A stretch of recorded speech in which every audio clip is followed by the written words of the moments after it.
प्यारे बच्चों, आज हम अध्ययन करेंगे कक्षा 4 की पुस्तक पर्यावरण अध्ययन का अध्याय नंबर 11वां अच्छा खाना मिलकर खाना। सबसे पहले है मिलकर खाना। कपिला, उसका परिवार व गांव के बहुत से लोग गांव के बाहर मैदान में इकट्ठे हो रहे थे। कोई आटा लाया था, कोई दाल लाया, कोई घी लाया। कपिला के पिताजी व कई साथी लकड़ी इकट्ठा कर आग जला रहे थे।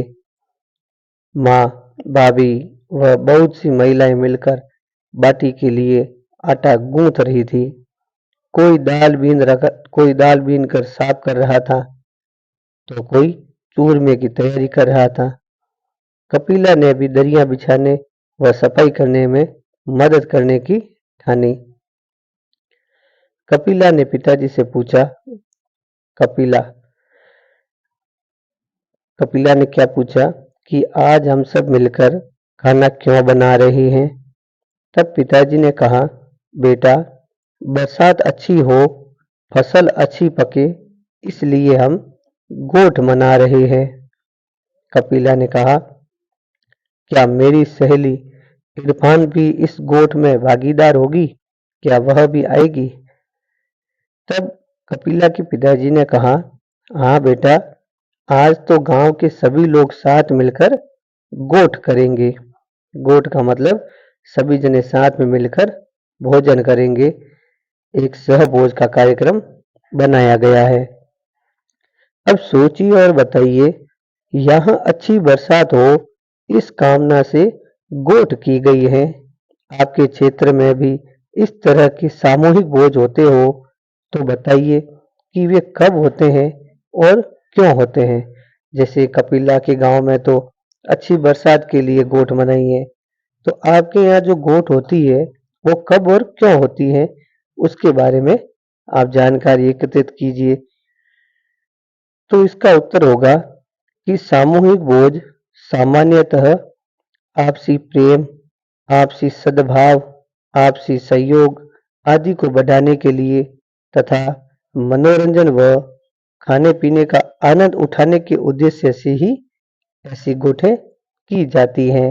जैसे विभिन्न धार्मिक पद यात्राओं में होने वाले सामूहिक भोज, प्रसादी महोत्सव, अंकुट प्रसादी महोत्सव, गुरु नानक जयंती द्वारा गुरुद्वारे में भी लंगर आदि गोठ आदि होते हैं। अब प्रश्न दूसरा है कि आपको कौन-कौन से सामूहिक भोज पर जाने का अवसर प्राप्त हुआ होगा। तो हमें जो है एक बार प्रसादी महोत्सव में, एक बार अंकुट प्रसादी महोत्सव में तथा एक बार हमारी कॉलोनी की गोठ आदि में जाने का अवसर भी प्राप्त हुआ है और हमने भी इस प्रकार की गोठ का आनंद लिया है। अब प्रश्न तीसरा है, इस तरह के सामूहिक भोज में खर्चा कौन करते हैं? यानी अगर हम गोठ करेंगे तो उसमें काफी पैसे खर्च होंगे, उस समय खर्चा कौन करता होगा? तो इस तरह के सामूहिक भोज में खर्चा परिवार के मुखिया करते हैं या फिर सभी सहयोगी मिलकर जुलकर सामूहिक रूप से खर्चा करते हैं। सामूहिक भोज का मतलब होता है सभी के साथ में भोजन, यानी जो अपने आमंत्रित लोग हैं उन सबको भोजन करवाना और उनके साथ में बैठकर ही हमें भी भोजन करना सामूहिक भोज कहलाता है। अब अगला प्रश्न है कि यहाँ गोठ में दाल बाटी चूरमा बना रहा है, आपके यहाँ सामूहिक भोज में क्या क्या बनता है? यानी कपिला के गांव में अच्छी बरसात होने के लिए जो गोठ बनाई गई थी, जिस गोठ में सामूहिक भोज का निमंत्रण दिया गया था, उसमें तो दाल बाटी और चूरमा भोजन के रूप में बनाया था। तो आपके वहां जब गोठ होती है या सामूहिक भोज होता है, तब आप उस भोज में क्या क्या बनाते हैं? तो इसका उत्तर है कि हमारे यहाँ पोस वड़ा प्रसादी में भोज में दाल के वड़े, पुड़िया, आलू मटर की सब्जी, मिक्स सब्जी, धनिए की चटनी, रायता, व सूजी का हलवा आदि बनता है। अब अगला प्रश्न है, कुछ अध्ययन के लिए है, जैसे ऐसे सामूहिक भोज जहां सब मिलकर कार्य करते हैं बहुत महत्व रखते हैं। ये नई पीढ़ी को हमारी संस्कृति से परिचित करवाते हैं। लोगों में मिलकर काम करने की भावना का विकास होता है, सामाजिक सद्भावना का भी विकास होता है और साथ में खाने पीने का भी आनंद और मनोरंजन भी होता है। अब आगे देखिए, अलग अलग अवसरों पर खाना, यानी सब भोजन एक तरह के नहीं होते। कुछ भोजन अलग अलग अवसरों पर अलग अलग प्रकार के भोजन होते हैं। जैसे किसी के जन्म दिवस पर भोजन करते हैं, किसी के शादी ब्याह में भोजन करते हैं, कहीं प्रसादी के रूप में भोजन करते हैं। यानी कोई पीढ़ी दर पीढ़ी जिस प्रकार कपिला के गांव में बरसात हुई थी उसी प्रकार खुशी में भोजन करते हैं। तो अलग अलग अवसरों में अलग अलग प्रकार के भोजन करते हैं। अब एक प्रश्न है कि हमारे मेवाड़ में हरियाली अमावस्या पर सभी लोग बड़े शौक से खाते हैं। क्या खाते हैं? मालपुआ खाते हैं। ये मालपुआ कब खाते हैं? हरियाली अमावस्या आती है जब, और उस समय जो मालपुए हमें बहुत अच्छे लगते हैं। तो मेवाड़ में जब भी हरियाली अमावस्या का दिन आता है उस समय मेवाड़ी लोग सभी है जो बड़े शौक से यानी आनंद के साथ मालपुए खाने का आनंद लेते हैं। और इसी प्रकार मारवाड़ में हरियाली अमावस्या के दिन खीच को बड़े शौक से खाते हैं। अब देखिए, मारवाड़ में खीच बनाकर खाते हैं, उनको आनंद आता है, और उसी हरियाली अमावस्या में मेवाड़ के दिन मालपुए खाते हैं, आनंद आता है। इन्हीं दिनों जयपुर के श्रावण मास की तीज मनाई जाती है और इस अवसर पर जयपुर में श्रावण मास की तीज को रबड़ी बनती है और लोग उस रबड़ी को बड़े शौक से खाते हैं। अब आगे देखिए, तीज त्योहारों पर हमारे घरों में भी विशेष पकवान व मिठाइयाँ बनाई जाती हैं। अलग अलग स्थानों में या अलग अलग पर्वों और त्योहारों पर भी अलग अलग तरह के पकवान बनते हैं। पकवान का मतलब अलग अलग प्रकार की मिठाइयाँ या भोजन। अब आगे देखिए, पता कीजिए और लिखिए। अब आपको पता क्या करना है कि नीचे बनी तालिका को अपनी कॉपी में बनाकर भरिए। अब कौन सी तालिका है? जैसे एक तरफ लिखा हुआ है पर्व या उत्सव और दूसरी तरफ लिखा हुआ है इन अवसरों पर बनने वाले विशिष्ट भोजन यानी मुख्य भोजन क्या है। जैसे जब भी गणगौर का त्योहार आता है उस समय लोग बड़े शौक से घेवर खाते हैं। अपने स्वतंत्रता दिवस या फिर गणतंत्रता दिवस का पर्व आता है, यह राष्ट्रीय पर्व है। उस दिन सभी विद्यालयों में बड़े शौक से बूंदी के लड्डू, पेड़े आदि लोग बड़े शौक से खाते हैं और बच्चे बड़े खुश होते हैं कि हमें विद्यालय में लड्डू बांटे गए या विद्यालय में पेड़े बांटे गए। इसी प्रकार शीतला अष्टमी के दिन बड़े शौक से लोग ओलिया लड्डू, ओलिया यानी कि ओले का लड्डू हम बोलते हैं उसे, इसी प्रकार ओलिया लड्डू, गुलगुले, पचकूटा, केर सांगरी की सब्जी, सब्जी पुड़ी और ठंडा खाना।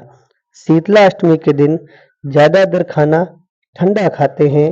एक दिन या 2 दिन पहले भोजन को बनाते हैं और जिस दिन षष्ठी या सप्तमी को भोजन बनाते हैं और वही भोजन है जो अष्टमी के दिन खाते हैं, उस दिन ठंडा भोजन स्वास्थ्य के लिए बड़ा लाभदायक होता है और यह माता जी के आशीर्वाद से सबको वो भोजन अच्छा भी लगता है और शरीर की सारी बीमारियां भी दूर होती हैं।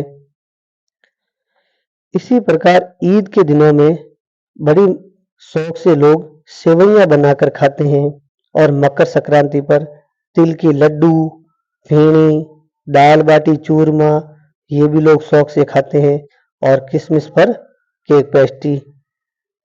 अब आगे देखिए, अच्छा खाना और खराब खाना। अच्छे खाने में और खराब खाने में क्या पता चलता है कि कई बार गर्मियों में हमारे घरों में बना हुआ खाना खराब हो जाता है। कभी-कभी बड़े आयोजनों में भी बना खाना भी खराब हो जाता है। तब खराब हुए खाने को खाने में खाने से बीमार न हो इसलिए फेंकना भी पड़ता है। यानी जो भोजन खराब हो गया है अगर हम उसका सेवन करेंगे तो हमारा जो स्वास्थ्य है वो खराब हो सकता है, इसलिए उसे फेंकना पड़ता है या डस्टबिन में डालना पड़ता है। अब आप सोचिए और बताइए कि खाना खराब क्यों होता होगा? तो अधिक गर्मी पड़ने के कारण या गली सड़ी सब वस्तुओं से के खाने में प्रयोग करने में खाना खराब हो जाता है। अब अगला प्रश्न है कि खाना खराब न हो इसके लिए आयोजकों को क्या करना चाहिए? तो खाना खराब न हो इसके लिए आयोजकों को करना चाहिए कि वे यह देखें कि जिन वस्तुओं का खाने में उपयोग हो रहा है वे अच्छी और साफ सुथरी जगह हो, खाना बनाने वालों के हाथ स्वच्छ हो, खाना बनाने के उपयोग में आने वाली सामग्री जैसे बर्तन, चाकू, कच्चा सामान, सब्जियां धुली हुई साफ हो और पानी स्वच्छ हो, खाना ढका हुआ हो आदि सावधानियां रखनी चाहिए। आगे है कि आपके घरों में भी कभी खाना खराब हो जाता होगा। ऐसे किन्हीं दो अवसरों के उदाहरण दीजिए और बताइए कि खाना खराब क्यों हुआ होगा। तो जैसे मेरे बड़े भाई के विवाह के अवसर पर खाना अधिक बन गया था तथा उसे सुरक्षित रखने के लिए उचित व्यवस्था नहीं थी और न होने के कारण बचा हुआ खाना जो है अगले दिन खराब हो गया। बारिश के दिनों में भी एक बार खाना खुला रह गया और उसमें कीड़े गिर गए थे जिससे वो खाना या भोजन खराब हो गया था। अब अगला प्रश्न है कि रोटी पर फफूंद आ जाती हैं जिससे उसके खराब होने का पता चलता है। वैसे ही सब्जी, दूध, फल, अचार के खराब होने का पता कैसे चलता है? तो सब्जी में दुर्गंध आने से, दूध में खट्टापन आने से, फल के काले पड़ने से या सड़ने से और अचार में फफूंद आने से खराब होने का पता चलता है। अब हम आगे अध्ययन करते हैं। हम कई बार खोमचे वालों से होटलों में या बाहर खाना खाते हैं। वह खाना खराब तो नहीं होता पर स्वच्छ भी नहीं होता है। यह हमें पता नहीं चलता कि वह जो भोजन स्वच्छ है या खराब है। तो भोजन की स्वच्छता हेतु आवश्यक है कि हम खाना बनाने में उपयोग की जाने वाली सामग्री जैसे बर्तन, चाकू, कच्चा सामान, सब्जियां आदि धुली हुई हो, साफ हो, खाना बनाने वाले के हाथ साफ हो, पानी स्वच्छ हो, खाना ढका हुआ हो। स्वस्थ रहने के लिए यह भी आवश्यक है कि साफ, शुद्ध और ताजा खाना खाएं। हमारे खाने में दालें, हरी सब्जियां, फल, दूध आदि हो और विविध खाद्य सामग्री भी होनी चाहिए और इसमें हमें विभिन्न पोषण तत्व प्राप्त होते हैं। अब देखिए हम मौसम के अनुसार अलग-अलग तरह की चीजें खाते हैं। हम किस मौसम में कौन सी चीजें खाते हैं उसके बारे में अध्ययन करेंगे। जैसे एक तरफ अपने पास तालिका है, इस तालिका में देखिए एक तरफ लिखा हुआ है मौसम और दूसरी तरफ लिखा हुआ है खाई जाने वाली सब्जियां, खाए जाने वाले फल और पेय पदार्थ व अन्य। जैसे सर्दी के दिनों में ज़्यादातर हम क्या खाते हैं? सब्जियों के रूप में मटर, गाजर, मेथी ये सब हम जो है सर्दियों में ज़्यादा खाते हैं। और फल कौन से खाते हैं सर्दियों में? अमरूद, चीकू, सेब ये ज़्यादातर सर्दियों में खाते हैं। और पेय पदार्थ कौन से पीते हैं? जैसे दाल पेय पदार्थ अन्य कौन से खाते हैं? जैसे दाल के पकौड़े हैं और कॉफ़ी है आदि। अब हम गर्मी में क्या करते हैं? जो गर्मी होती है उसमें कौन सी सब्जियां खाते हैं? जैसे टिंडी, भिंडी, ककड़ी आदि। और गर्मी में खाए जाने वाले फल कौन से होते हैं? जो हमें अच्छे लगते हैं, आम, अंगूर और तरबूज। और गर्मी में पेय पदार्थ और अन्य कौन सी है, जैसे ठंडाई है, शरबत है, फल है, जूस है आदि। इसी प्रकार बरसात के मौसम में खाई जाने वाली जो सब्जियां हैं वो लौकी, तोरई, अरबी आदि सब्जियां हम बरसात के मौसम में खाते हैं। और खाए जाने वाले फल जो बरसात के मौसम में खाते हैं वे जामुन, मौसमी फल, केला। इसी प्रकार बरसात के मौसम में पेय पदार्थ और अन्य चाय, पकौड़ी आदि। अब आगे देखिए, आगे है खाना बनाना। खाना बनाना में क्या है कि गाल के लड्डू। लड्डू कई प्रकार के होते हैं या कई तरह के होते हैं, जैसे बूंदी के लड्डू, सत्तू के लड्डू, तिल के लड्डू आदि। आओ आज हम गाल के लड्डू बनाएं। फलोदी के गाल के लड्डू बहुत ही मशहूर हैं और प्रसिद्ध हैं। जैसे इसको बनाने के लिए तरीका बहुत ही अच्छा है। गेहूं को रात भर भिगोया जाता है और इसमें यह फूल जाते हैं और इस फूले हुए गेहूं को पीसकर लुगदी जैसा बना दिया जाता है और फिर कपड़े से छानते हैं और इसे गाल कहते हैं।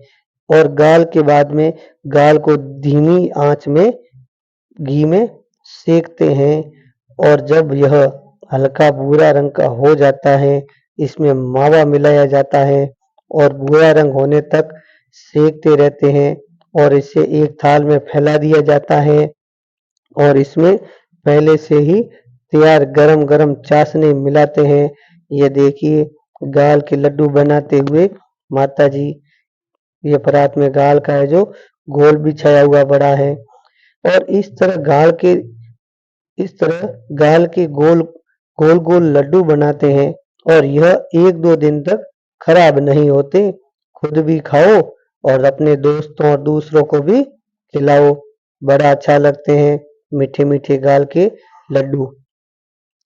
अब पता कीजिए और लिखिए, आपके घर पर भी विभिन्न त्योहारों पर विशेष भोजन जैसे खीर, मालपुआ आदि बनाते होंगे और इसमें से किसी एक को बनाने की विधि लिखिए और कोशिश करिए। आप ये बना सकते हैं, गाल के लड्डू बनाओ या तिल के लड्डू बनाओ या कुछ और लड्डू बनाओ, दाल के लड्डू बनाओ। कोशिश करो और खुद भी खाओ, औरों को भी खिलाओ। अब हमने इस अध्याय में क्या सीखा है कि सामूहिक भोज आपसी प्रेम, सद्भाव, सहयोग बढ़ाते हैं। और हमने क्या सीखा है कि भोजन में विविधता होनी चाहिए। और क्या सीखा है कि विभिन्न अवसरों पर अलग-अलग पकवान बनाए जाते हैं और भोजन स्वच्छ, शुद्ध और ताजा होना चाहिए। अब देखिए, जाना समझा अब बताइए। इसका पहला प्रश्न है कि हमें खाना खराब होने का किस तरह से पता चलता है। तो हमें भोजन में फफूंद आना, उसमें दुर्गंध आना, उसके गलने व सड़ने से, उसके काले पड़ने से आदि कारणों से खाना खराब होने का पता चलता है। अब प्रश्न दूसरा, खाना स्वच्छ व शुद्ध हो इस हेतु किन-किन बातों का ध्यान रखना चाहिए।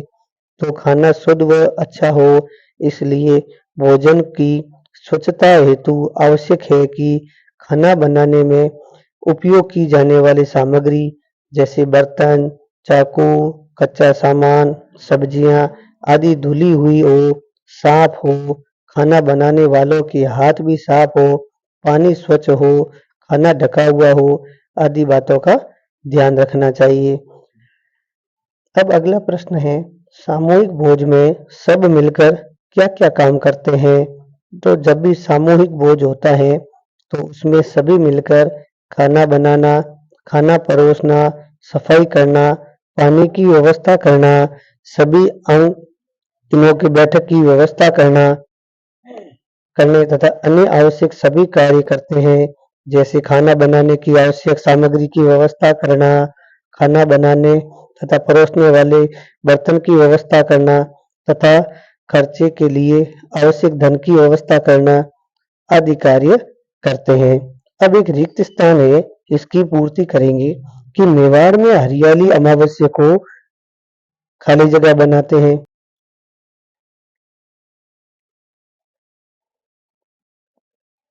मालपुए बनाते हैं। इसी प्रकार मारवाड़ में खीच बनता है। अब देखिए कि शुद्ध स्वच्छ व ताजा भोजन खाओ और स्वस्थ ऊर्जावान व सुंदर जीवन जियो। Subscribe, like, share, comment. प्यारे बच्चों, जय हिंद, जय भारत।